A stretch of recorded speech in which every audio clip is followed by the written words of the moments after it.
Record dulu. Okey, yang ni nota masa saya dapat kat UTP iaitu lah. Dan nota ni sangat bagus. Okey, kita pergi dengan title dulu, tajuk.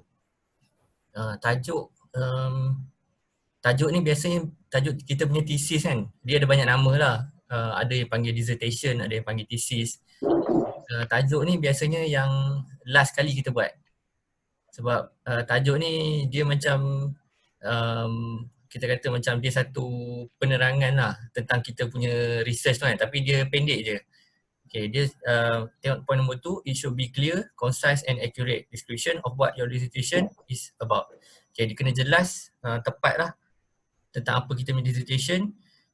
Thesis title should be original. Dia bagi tahu reader what your dissertation is about without giving the ending. Maknanya tajuk kita ni dia tak bagi tahu dia punya ending lah, dia tak bagi tahu result, tapi dia just macam a general summary lah, general idea tentang kita punya research kan. Okay. Dia tajuk ni kita boleh buat menarik lah. Macam orang kata kalau kita nak tengok kalau kita baca surat khabar ke kan, dia punya headline tu biasa dia guna headline yang menarik kan untuk tarik perhatian pembaca. Sama juga tajuk kita punya thesis ke, kita punya writing ke, semua kita boleh guna tajuk yang akan menarik pembaca untuk baca kita punya thesis tu, tapi kita tak bagi tahu ending. Okay, dia konsep dia sama je, kita nak tarik perhatian kita punya reader kan kat title. Okay. So in order to be both compelling, maknanya kita nak boleh tarik perhatian dan juga informatif. Thesis title can make use of two-part structure, a primary and compelling title that names the work and draws the reader into the study. Okay, so dia boleh buat dua bahagian lah, macam ada dua structure kan. Okay, satu a primary, satu lagi compelling title. Sebab dia nak, tujuan dia nak tarik reader. So tengok dekat bawah tu contoh kan. Okay, contohnya the wasted resource. Yang ni dia punya compelling title. Lepas tu dia buat dua titik tu, factors affecting calculator use in the classroom. Okay, ini contoh lah. Yang belah kiri tu macam dia punya general idea je. Tajuk the wasted resource. General idea dia adalah tentang wasted resource. Lepas tu dia buat titik-titik. Yang ni fokus dia pula. Fokus dia adalah factors affecting calculator use in the classroom. Okay. Okay, dia sebelah kiri general idea, sebelah kanan dia punya fokus kan. Kita boleh buat macam ni jugalah untuk bagi lebih menarik kan tajuk. Okay. Lepas tu do and don'ts. Don't use a complete sentence as a title. Okay, dalam title kita tak guna ayat yang penuh lah. Kita sebab title ni dia macam headline, kalau baca berita, baca newspaper ke apa, headline dia dia bukan ayat yang lengkap kan, dia pendek je. Okay, contoh tengok yang tadi tu. The wasted resource, factors affecting calculator in the use in the classroom kan. Okay, dia tak ada macam ayat yang terlalu lengkap lah. Okay. Ini tak apa, title nanti kita akan tengok bila lepas dah siap dissertation kan. Okay, lepas tu do make certain that the title makes complete sense. Okay, title tu kena make sense. Don't use abbreviation. Dalam title jangan guna abbreviation, tak abbreviation. Yang macam short form kan. Short form macam kita pakai UPSI kan, UPSI. Kita dalam title boleh avoid lah yang tu. Okay. Jangan gunakan research question sebagai title. Lepas tu yang tadi ada main title dengan subtitle tu jangan bagi dia yang sama. Lepas tu kalau kita gunakan subtitle, tujuan dia kita nak elaborate the main title tadi kan. Yang belah kiri tu yang general, apa research kita, tentang research kita. Yang sebelah kanan tadi kita elaborate lah, kita apa fokus research kita tadi kan. Okay. Itu berkaitan dengan title. Okay, sekarang kita pergi kat chapter 1 lah. Introduction to the study. Okay, dalam chapter 1 biasa kita ada background, problem statement. Lepas tu goal ni dia terpulang lah. Tapi kalau saya tak masukkan goal. Lepas tu objective, scope limitation, definition of terms, thesis layout. Okay. Okay, yang biasanya confirm ada ialah background. Kita start dengan introduction kan. Introduction tentang kita punya research tu. Kemudian kita akan cerita background. Okay, background ni should be approximately 2 to 5 pages. Okay, citing literature as appropriate and needed. Okay, so you have two purpose in this section: grab your readers' attention and enlighten readers about the thrust of the study and its importance. Okay, sekejap saya nak ambil.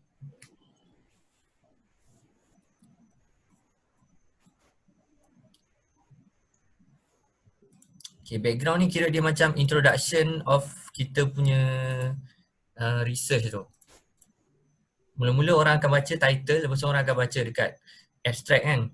Kemudian orang akan baca introduction, sikit introduction, dan dia akan baca background of research tu. Dia nak dapat idea tentang background tu kan.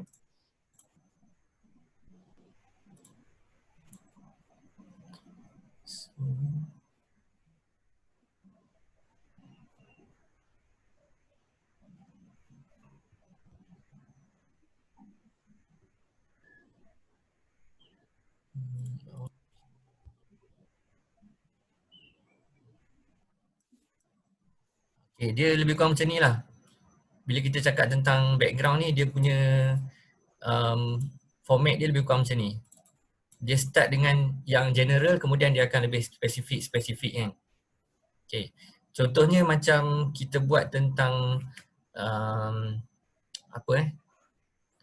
contoh kita buat tentang courseware penggunaan IT lah contoh kan, penggunaan IT di sekolah. Okay, so kita mula-mula orang nak baca kita punya thesis tu, dia kena dapat idea, general idea dulu kan, tentang apa dulu. Okay, mungkin tentang courseware kan, apa tu courseware. Okay, secara general. Lepas tu kita spesifik pula. Okay, courseware IT. Kita cerita tentang background courseware IT. Background ni kita cerita lah macam kita ambil daripada kajian-kajian semasa kan. Okay, courseware ni apa dia, apa contoh courseware, lepas tu courseware IT. Lepas tu dia spesifik pula courseware IT ni kita bagi contoh-contoh kan yang telah digunakan. Lepas tu courseware IT di sekolah kan. Okay, barulah pergi ke spesifik kita punya research. Okay. Okay, boleh? Boleh, cuba thumbs up sikit. Dekat reaction kan, kat bawah tu ada thumbs up. Kalau faham cuba thumbs up sikit. Okay. Okay, itu adalah background. Sekejap saya tunjuk contoh sekali lah.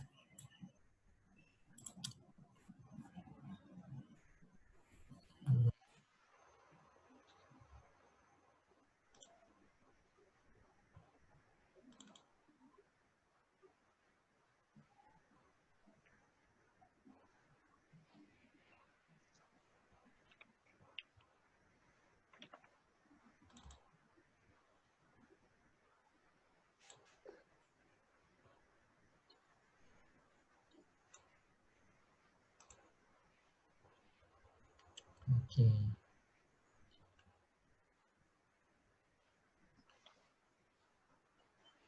Okay, ini thesis kan.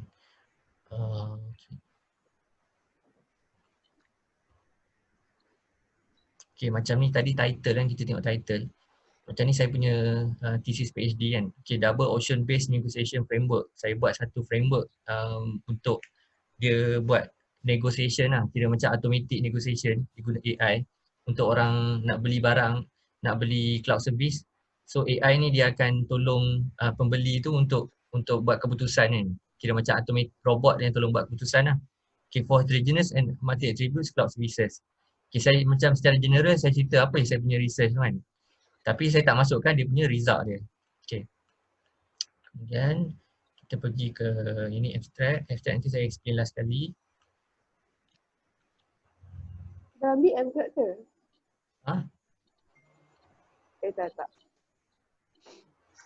Tak dekat atas tadi. Okay, so start dengan chapter 1 introduction.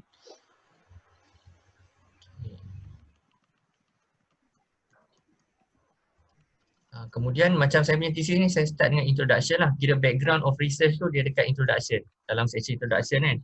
Saya start dengan yang paling besar dan kemudian dia narrow down lah, dia kecil-kecil dan kemudian terus pergi ke problem. Okay, last kali saya akan cerita tentang masalah yang berlaku sekarang. Contoh macam tadi kita tengok kalau macam ni courseware kan. Okay, cerita tentang courseware dulu. Lepas tu courseware berkaitan IT ni apa contoh dia. Lepas tu courseware IT yang sekarang digunakan di sekolah kan. Kemudian kita akan masukkan masalah. Okay. Kita akan cerita masalah tentang courseware yang IT yang di sekolah sekarang. Contohnya cikgu susah nak guna ke ataupun kurangnya courseware berkaitan IT di sekolah. So bila kita cerita tentang problem, kita sambung dengan problem background of the problem. Okay, kita cerita tentang background problem pula. Okay. Sama juga dia punya style dia. Dia macam narrow down juga daripada general ke spesifik kan. Kita boleh cari problem yang general kemudian kita pergi spesifik. Okay. Sampailah kita jumpa satu problem yang kita nak selesaikan. Okay, dapat tak idea dia? Kita punya research ni kena menyelesaikan masalah lah. Maknanya mula-mula kita introduce idea tentang research benda yang kita nak buat tu kan. Lepas tu kita introduce problem pula. Apa masalah yang kita nak selesaikan. Okay, bila kita dah dapat satu problem yang betul-betul kira macam spesifik, lepas tu barulah kita boleh pergi dengan benda-benda lain kan. Macam objektif, dia punya research question. Okay. So kita pergi balik sini, background. This section, okay ni tadi kan, should approximately 2 to 5 pages of background narrative. Kita boleh masukkan citation lah. Kita cari daripada paper-paper kan. Dekat Scopus ke, dekat IEEE ke, kita cite. Okay. Kemudian background, problem statement. Okay, yang ni tadi macam tadi yang mula-mula kita background tentang kita punya research. Lepas tu background atau problem of kita punya background of problem tu lah. Okay, kita panggil sebagai problem statement kan. Kenapa kita buat kita punya research tu. Kita tak boleh lah macam saya buat research tu sebab saya rasa macam best je kan. Macam senang je. Setiap research mesti nak menyelesaikan masalah. Okay. Specify condition you wish to change. So bila kita dah buat kajian kan, apa masalah yang spesifik yang kita dah jumpa, kita kena bagi tahu okay, apa yang kita cuba nak ubah dengan kita punya research tu. Okay, kita support dengan bukti daripada experience ke, daripada statistik kan. Yang bagusnya daripada statistik dengan literature review lah. Lepas tu kita kena justify kenapa problem ni perlu dikaji. Okay, ni yang benda yang paling penting sebenarnya. Bila you all buat master ke, buat PhD kan, soalan yang pasti akan ditanya oleh examiner sebab kalau master PhD nanti dia ada viva. Viva ni macam exam lah. Exam ni last kali bila dah buat research 2 tahun, kalau master 2 tahun kan, kalau PhD 4 tahun, 5 tahun, 6 tahun, dia akan ada satu exam session last kali. Kalau pass tu pass lah, dapat lah master atau PhD. Kalau tak pass, nasib lah kena buat lagi sekali ke, fail terus ke kan. Okay. So antara soalan yang confirm dia akan tanya ialah kenapa nak selesaikan masalah tu kan. Kenapa nak buat research ni. Okay. Kalau kita kata saya nak buat research ni sebab saya nak selesaikan masalah ni kan. So dia akan tanya, ada solution lain ke kepada masalah ni kan. Penting sangat ke masalah ni. So yang paling penting ialah kena tahu, kena boleh justify kenapa masalah tu nak diselesaikan. Okay. Lepas tu dekat background atau problem statement, kita nak demonstrate kita punya knowledge lah tentang isu ataupun problem yang kita nak selesaikan tadi. Okay, ni pun penting juga sebabnya kita nak tunjuk lah yang kita berminat nak selesaikan problem ni dan tunjuk juga yang kita ni ada knowledge lah. Kita ni layak untuk menyelesaikan problem ni kan. Okay. So dalam background atau problem statement ni, okay, dia akan set up delivery of your goals and objective. Okay, dia akan sambung dengan segmen-segmen lain. Okay, ni macam problem statement kan. Saya cerita tentang problem yang ada sekarang dengan algoritma apa untuk automatic yang jual beli, decision making semua kan. Okay. So saya cerita sekarang problem dengan framework. Lepas tu saya masukkan motivation sekali lah. Boleh juga masukkan satu section motivation. Kenapa kita motivated nak buat kita punya research kan. Contoh macam Adawiyah buat nak buat tentang COVID kan. Okay, yang boleh masukkan motivation. Kenapa nak buat tentang COVID? Sebab sekarang ni COVID ni dia ni lah kira macam apa melanda seluruh dunia kan. Lepas tu kita tak tahu berapa lama COVID ni dia akan reda. So I am motivated lah untuk buat research ni untuk membantu masyarakat. Okay, untuk membantu kanak-kanak di sekolah kan untuk langkah berjaga-jaga. Okay, kita boleh masukkan motivation. Lepas motivation kita boleh masukkan research question. Okay. Tadi kita dah jumpa masalah-masalah kan. Masalah yang kita nak selesaikan tadi. Kemudian masalah-masalah tu kita boleh tukarkan jadi soalan. Soalan yang kita nak cuba jawab. Okay, dalam research question kita pakai kita boleh pakai macam how, okay, how, why, what. Okay, ni biasa yang kita pakai dalam research question lah. Contohnya how to, okay, to solve the problem kan. Macam mana kita nak selesaikan masalah tu. Okay, why, contoh kalau kita nak kaji kenapa cikgu kat sekolah depressed kan. Okay, why teachers in school depressed. Okay, contohlah kan. Okay. Kemudian what kan. Okay. What can attract students to learn science betul. Okay. Ini kita selalu pakai 3 keywords ni lah untuk kita punya problem tadi. Okay, so kita derive daripada kita punya problem kan. Okay, mana tadi? Okay, kita balik kepada background statement tadi. Biasanya dalam 1 ke 3 page, kita give a clearly and concisely detailed explanation of just phrases like okay, nanti ni boleh baca lah.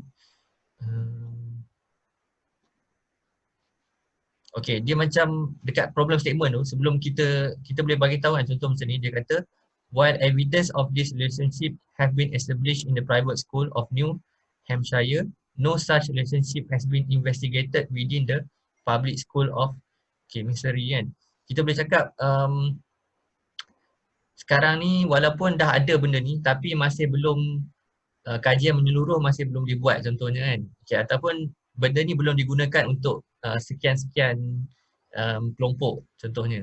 Okay, kita boleh relate macam tu lah walaupun dia dah ada tapi dia belum digunakan untuk sekian-sekian ni ataupun belum di-apply untuk menyelesaikan masalah tertentu kan. Okay, ini dekat kita punya problem. Okay, contoh dia ini tak payah kot.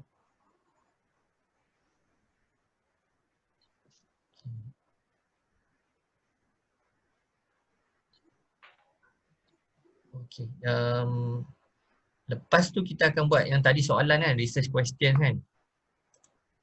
Okay, ni kita akan buat research question daripada kita punya problem tadi. Macam contoh saya punya research question, how to develop the double ocean framework to accommodate both heterogeneous and multi-attribute cloud services simultaneously with acceptable execution time. Okay, kemudian how can the GCUK technique be enhanced? Macam mana kita nak enhance teknik tu kan? How, yang saya guna 3 how pun boleh juga. Okay, lepas tu bila kita dah ada problem, barulah kita keluarkan objektif daripada kita punya soalan tadi kan. Okay, dia kena link antara problem ni dengan objektif kena link. Okay.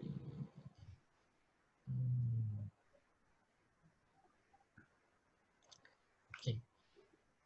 Yang ni tadi adalah problem. Ini adalah research question. Okay. Lepas tu kita akan pergi ke research objective. Okay. Dia kena, kalau macam ni kita tanya how to solve the problem kan. Objektif dia ialah to solve the problem. Okay, bla bla bla lah, ada dia punya problem kan. Okay. Okay, kalau macam soalan ni, why teachers in school depressed kan. Okay, to investigate why teachers in school are depressed. Nampak tak? Dia daripada soalan ni kita buat kita punya objektif. Lepas tu, what can attract students to learn science? Okay, to investigate the factors that can attract students to learn science. Okay. Macam tu je sebenarnya. Dia kena link antara question dengan objektif. Dan objektif kena smart. Dia panggil kena smart. Okay, smart tu ialah S-M-A-R-T. Okay, apa tu smart? Okay, S ialah specific. Kemudian M ialah measurable. Measurable. Okay, sebab nanti kita kena buktikan, kita kena evaluate kan. Kita kena evaluate semua kita punya objektif ni tadi. Okay, macam contoh kita nak investigate why teachers in school are depressed kan. So macam mana kita nak evaluate? Kita boleh guna questionnaire ke contohnya. Kan? Kita boleh panggil doktor ke sekolah ke untuk check cikgu-cikgu tu contoh kan. Dia ada test dia panggil, apa saya tak ingat nama test tu, yang boleh untuk measure depression kan. Okay, so kita punya objektif mestilah boleh diukur sama ada kita dah capai ke tak. Okay, lepas tu ni attainable, maknanya boleh dicapai lah. Tak boleh lah objektif macam saya nak pergi ke bulan kan, itu tak boleh dicapai. Dan objektif yang boleh dicapai. R ialah realistic, kena realistic. Okay, dan satu lagi ialah time bound. Maknanya kita kena ada spesifik masa lah. Kita punya objektif tu boleh dicapai dalam satu masa yang tertentu kan. Okay.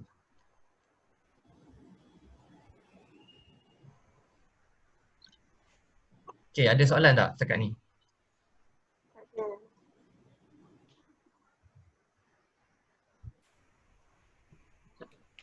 Ada soalan? Tak ada Okay, saya continue lah. Objective is a goal or a step on the way to meeting the aim. How you will achieve it. Okay. Objective use specific statements which define measurable outcomes. For example, what steps will you take to achieve the desired outcome? Okay, tadi kan macam kita guna perkataan what apa ni semua tadi kan. Okay. Remember, use strong positive statements which use strong verbs. Avoid weaker verbs. Okay, kita boleh pakai, kita kena guna positive statement yang gunakan verb yang strong. Contoh macam to collect kan, to collect untuk mengumpul, to construct untuk membina, to classify, to develop pun untuk develop kan, develop system. Okay, to devise, to measure, produce, revise, select, okay, synthesize. Kita guna yang perkataan yang strong verbs lah, jangan guna weak verbs macam to appreciate, to consider, to learn, to understand. Ni semua orang kata perkataan yang tak strong kan. Tak nampak dia punya apa objektif kita. Okay, macam collect, construct, classify semua strong verbs. Okay. Lepas tu how many aims or objectives should there be kan. Berapa banyak yang perlu ada objektif dalam kita punya dissertation tu. Dia sebenarnya tak ada fixed number lah. Dia biasanya terpulang kepada level. Kalau macam level PhD biasanya ada 4 lah objektif. Kalau master biasanya ada 2 ke 3 objektif. Okay, kalau FYP degree mungkin dalam 2 ke 3 tu okey lah. Dalam 2 tu okey lah. Okay. Dia macam satu masalah tu kita boleh buat 2 objektif kan untuk selesaikan, atau 2 atau 3. Okay. Ni tadi yang smart tadi kan. Okay. Should have a smart criteria. Specific, measurable, achievable, relevant and timeliness. Okay. Within 2 semester output can be produced. Make sure yang research korang boleh ni lah, boleh achieve kan. Satu lagi, boleh achieve during PKP. So setakat ni ada tak yang rasa research tak boleh nak buat disebabkan PKP? Mungkin um, apa duduk kat rumah kan, tengok ketupat sedap je. Tak larat nak buat research kan. Dalila. Okay, ada tak yang rasa research dia tak boleh nak jalan disebabkan PKP? Tak semua boleh. Okay, semua tak terganggu lah dengan PKP. Ada. Kalau ada, kita kena adjust sikit lah supaya kita punya objektif tu walaupun katalah tak boleh travel dan tak boleh melintas negeri apa, tapi still boleh buat lagi. Okay, contohnya macam kalau buat questionnaire kita boleh buat online kan. Okay, so kita dah settle dengan objektif tadi. So okay, lepas objektif, kita ada objektif, kita kena define dia punya scope pula. Okay, scope ni ialah berapa besar kita punya research tadi. Contohnya kan, contoh dia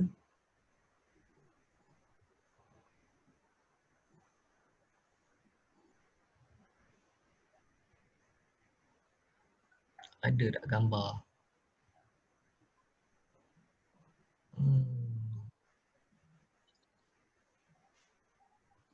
Contoh dia macam ni lah. Okay. Contoh kita nak study tentang cikgu di sekolah kan, contoh kan. Berkaitan dengan penggunaan courseware di sekolah. Okay. Skop kita ni mestilah spesifik kan. Duduk tengah-tengah ni. Kita kena bagi tahu kita punya target tu cikgu, mungkin cikgu berumur berapa.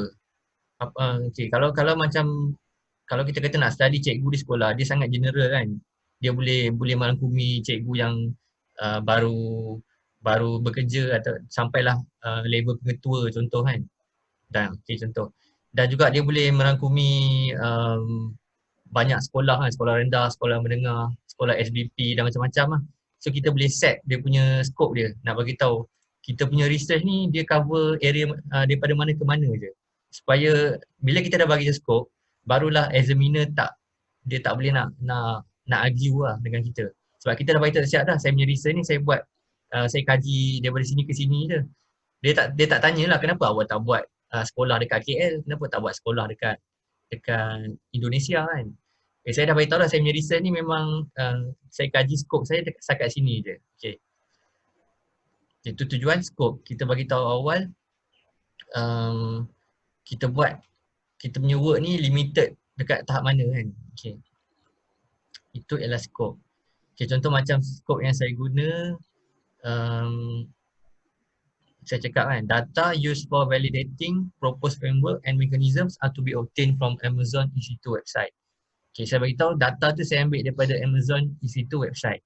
Lepas tu saya support sikit lah, Amazon EC2 is one of the top heterogeneous cloud service providers.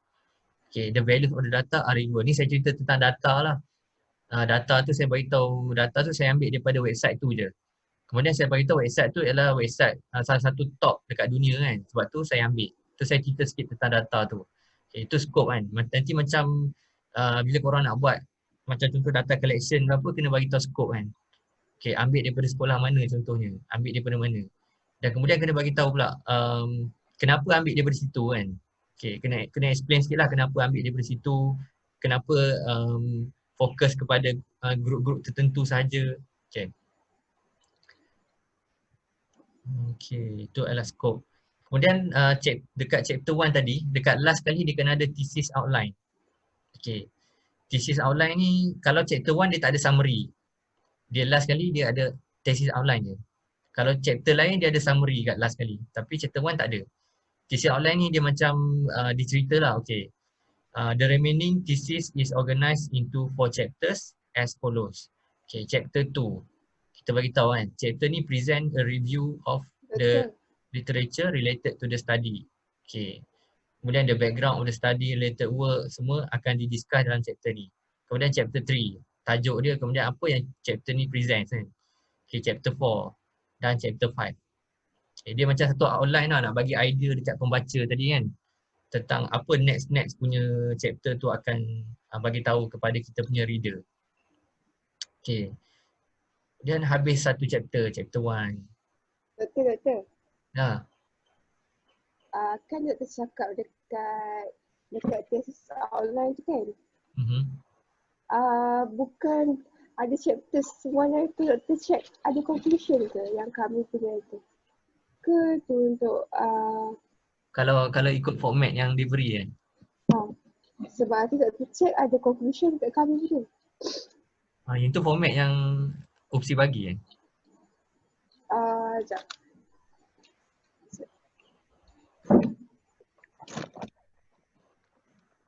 Ada dekat chapter dekat dia ada research background, problem statement, research objective, research question, scope dengan conclusion. Dekat bahagian introduction. Okay. Dekat chapter 1 lah, chapter 1 je. Dekat chapter 1. Apa itu? Nampak. Yang tu siapa bagi? Usi. Ha? Puas marah. Puan semua bagi. Ha. Okay. Sekejap. Sebab biasanya memang thesis dia tak ada, chapter 1 dia tak ada conclusion. Nak dibagi ke? Kalau dia minta, boleh je lah masukkan conclusion kan. Cuma last kali boleh masukkan thesis outline ni. Okay. Okay. Summary lah, dia bukan conclusion, dia panggil summary. Okay. Tapi dekat summary tu ada dekat bahagian abstract. Dekat bahagian abstract. Dekat dalam abstract dia ada purpose, problem, method, result dengan summary. Oh, yang tu dekat abstract. Abstract dekat depan sekali. Okay. Okay. Di dalam satu perenggan tu yang abstract itu ada semua tu ke macam asing kan? Ada semua sekali ada. Abstract satu perenggan je. Oh, okay. Nanti saya tunjuk last sekali. Okay, betul. Soalan yang baik dan mencabar minda jugalah. Okay. Okay, tadi kita ni kan. Okay, last sekali. Tadi kita cakap tentang scope kan. Okay, boundary atau limitation for your project. Contoh macam applicable to Malaysia only. Kita cakap kan, ini untuk Malaysia je. Kemudian definition of terms. Okay, kalau macam kita punya ada pakai term-term yang macam kebiasaannya orang tak tahu kan. Okay, kita boleh masukkan sikit lah definition of terms ni. Terms ni apa maksud dia contoh kan. Okay. Kemudian chapter layout. Last kali macam saya tunjuk tadi lah. Kalau dalam ni saya panggil sebagai thesis outline kan. Okay. Briefly mention chapter 1 consists of apa. Kalau macam kita sekarang kat chapter 1, kita tak payah cerita lah tentang chapter 1. Kita kata the remaining thesis is organised into 4 chapters contoh kan. Okay, chapter-chapter yang akan datang. Okay, chapter 2 dia cerita tentang apa sikit. Dia macam summary lah. Sebab kita dia kena link antara setiap chapter tu dia kena ada dia punya link dia. Barulah reader akan baca rasa seronok nak baca kan. Okay.